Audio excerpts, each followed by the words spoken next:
परमेश्वर के दैनिक वचन। जल प्रलय के बाद नूह के लिए परमेश्वर की आशीष। उत्पत्ति 9:1-6। फिर परमेश्वर ने नूह और उसके पुत्रों को आशीष दी और उनसे कहा कि फूलो फलो और बढ़ो और पृथ्वी में भर जाओ। तुम्हारा डर और भय पृथ्वी के सब पशुओं और आकाश के सब पक्षियों और भूमि पर के सब रेंगने वाले जंतुओं और समुद्र की सब मछलियों पर बना रहेगा। ये सब तुम्हारे वश में कर दिए जाते हैं। सब चलने वाले जंतु तुम्हारा आहार होंगे। जैसे तुमको हरे हरे छोटे पेड़ दिए थे, वैसा ही अब सब कुछ देता हूं। पर मांस को प्राण समेत अर्थात लहू समेत तुम न खाना। और निश्चय मैं तुम्हारे लहू अर्थात प्राण का बदला लूंगा। सब पशुओं और मनुष्यों दोनों से मैं उसे लूंगा। मनुष्य के प्राण का बदला मैं एक एक के भाई बंधु से लूंगा। जो कोई मनुष्य का लहू बहाएगा, उसका लहू मनुष्य ही से बहाया जाएगा, क्योंकि परमेश्वर ने मनुष्य को अपने ही स्वरूप के अनुसार बनाया है। नूह ने परमेश्वर के निर्देशों को स्वीकार किया और जहाज बनाया और उन दिनों के दौरान जीवित रहा जब परमेश्वर ने संसार का नाश करने के लिए जल प्रलय का उपयोग किया।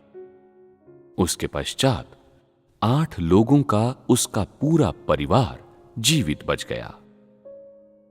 नूह के परिवार के 8 लोगों को छोड़कर सारी मानव जाति का नाश कर दिया गया था और पृथ्वी पर सभी जीवित प्राणियों का नाश कर दिया गया था।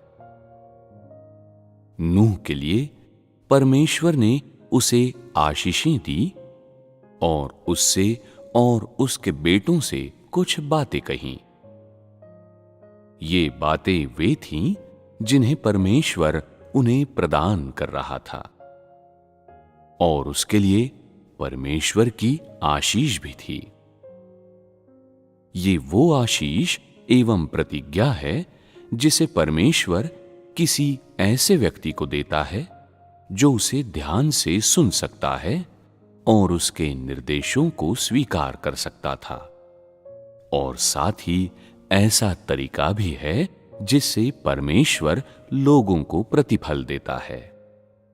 कहने का तात्पर्य है, इसके बावजूद कि नूह परमेश्वर की दृष्टि में एक सिद्ध पुरुष था या एक धर्मी पुरुष था, और इसके बावजूद कि वो परमेश्वर के बारे में कितना कुछ जानता था, संक्षेप में नूह और उसके 3 पुत्र सभी ने परमेश्वर के वचनों को सुना था, परमेश्वर के कार्य के साथ सहयोग किया था और वही किया था जिसे उनसे परमेश्वर के निर्देशों के अनुसार करने की अपेक्षा की गई थी। परिणाम स्वरूप जल प्रलय के द्वारा संसार के विनाश के बाद उन्होंने मनुष्यों एवं विभिन्न प्रकार के जीवित प्राणियों को पुनः प्राप्त करने में परमेश्वर की सहायता की थी और परमेश्वर की प्रबंधकीय योजना के अगले चरण में बड़ा योगदान दिया था। वो सब कुछ जो उसने किया था, उसके कारण परमेश्वर ने उसे आशीष दी थी। शायद आज के लोगों के लिए जो कुछ नूह ने किया था वो उल्लेख करने के भी लायक नहीं है। कुछ लोग सोच सकते हैं, नूह ने कुछ भी नहीं किया था।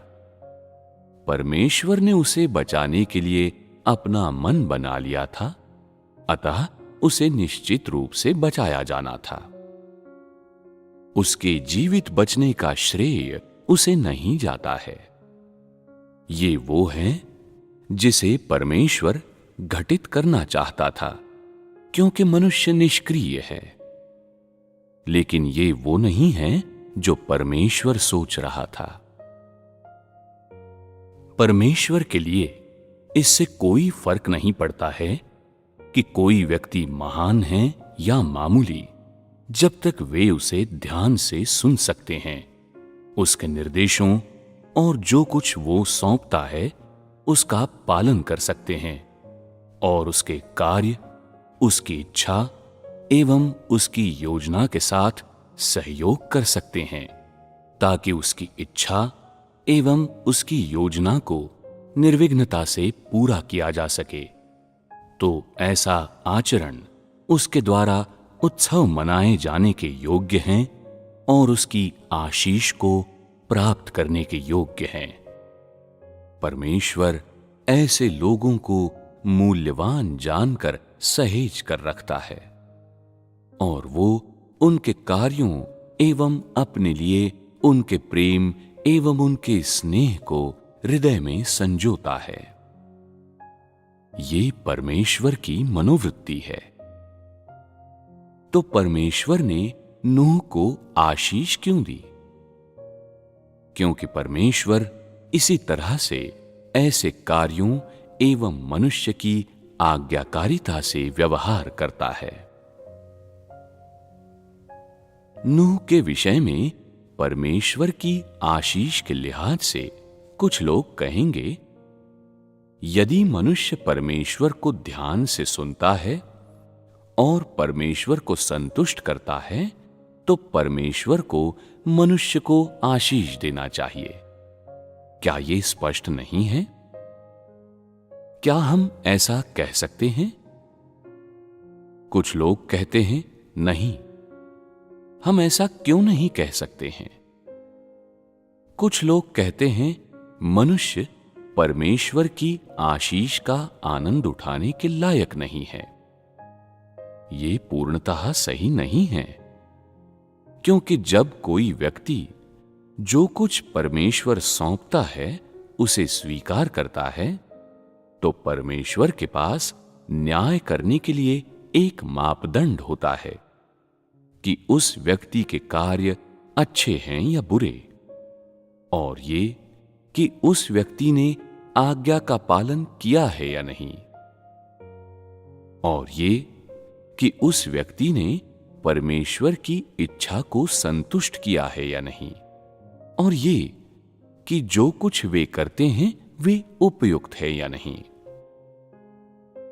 परमेश्वर जिसकी परवाह करता है वो किसी व्यक्ति का हृदय है, न कि सतह पर किए गए उनके कार्य। स्थिति ऐसी नहीं है कि परमेश्वर को किसी व्यक्ति को तब तक आशीष देना चाहिए जब तक वे इसे करते हैं, इसके बावजूद कि वे इसे कैसे करते हैं। ये परमेश्वर के बारे में लोगों की गलतफहमी है।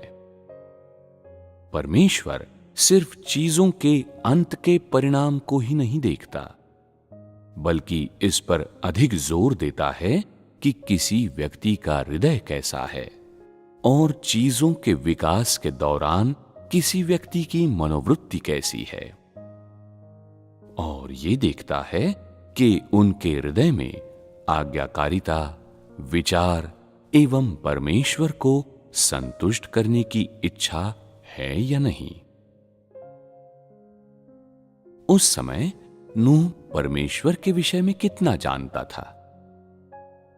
क्या ये उतना था जितने ये सिद्धांत हैं जिन्हें अब तुम लोग जानते हो?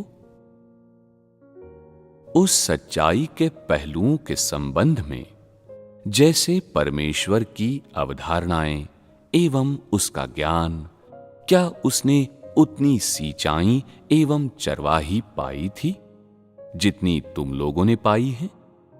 नहीं, उसने नहीं पाई।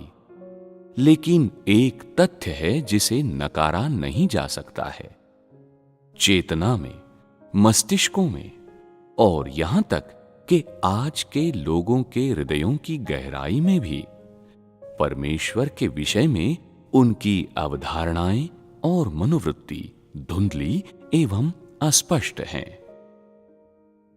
तुम लोग यहां तक कह सकते हो कि लोगों का एक हिस्सा परमेश्वर के अस्तित्व के प्रति एक नकारात्मक मनोवृत्ति को थामे हुए है। लेकिन नूह के हृदय एवं चेतना में परमेश्वर का अस्तित्व पूर्ण एवं बिना किसी संदेह के था, और इस प्रकार परमेश्वर के प्रति उसकी आज्ञाकारिता अमिश्रित थी और परीक्षा का सामना कर सकती थी। परमेश्वर के प्रति उसका हृदय शुद्ध एवं खुला हुआ था। उसे परमेश्वर के हरेक वचन का अनुसरण करने हेतु अपने आप को आश्वस्त करने के लिए सिद्धांतों के बहुत अधिक ज्ञान की आवश्यकता नहीं थी। न ही उसे परमेश्वर के अस्तित्व को साबित करने के लिए बहुत सारे तथ्यों की आवश्यकता थी, ताकि जो कुछ परमेश्वर ने सौंपा था वो उसे स्वीकार कर सके, और जो कुछ भी करने के लिए परमेश्वर ने उसे अनुमति दी थी वो उसे करने के योग्य हो सकें। ये नूह और आज के लोगों के बीच आवश्यक अंतर है, और साथ ही ये बिल्कुल सही परिभाषा भी है कि परमेश्वर की दृष्टि में एक सिद्ध पुरुष कैसा होता है। जो परमेश्वर चाहता है वो नूह के समान लोग हैं। वो उस प्रकार का व्यक्ति है जिसकी प्रशंसा परमेश्वर करता है, और बिल्कुल उसी प्रकार का व्यक्ति है जिसे परमेश्वर आशीष देता है। क्या तुम लोगों ने इससे कोई अद्भुत प्रकाशन प्राप्त किया है? लोग मनुष्यों को बाहर से देखते हैं, जबकि जो कुछ परमेश्वर देखता है वो लोगों के हृदय एवं उनके सार हैं। परमेश्वर किसी को भी अपने प्रति अधूरा मन या संदेह रखने की अनुमति नहीं देता है, न ही वो लोगों को किसी रीति से उस पर संदेह करने या उसकी परीक्षा लेने की इजाजत देता है।